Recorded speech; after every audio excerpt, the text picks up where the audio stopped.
Hello guys and welcome to the channel. Today I'm going to show you how you can send fax messages from your POCO C50.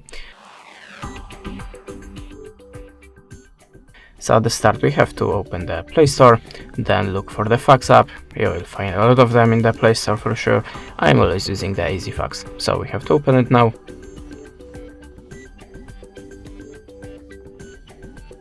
And now if you want to pick the document, click on this little green plus and choose source of your document. I will pick something from my gallery. You can also select more than one photo, of course. So if you're ready, click import. Now you can add the shape of your document or whatever you want and click the arrow. Now choose the filter for your photo to make it more visible, and you can also add a signature, text and graffiti by these icons.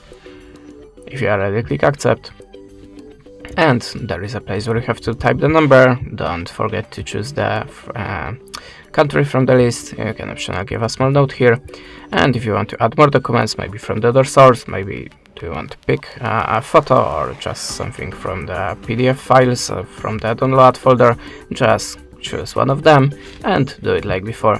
If you are ready, click on this button, and that's it. Thanks for the watching, leave us a subscribe or a comment, and goodbye.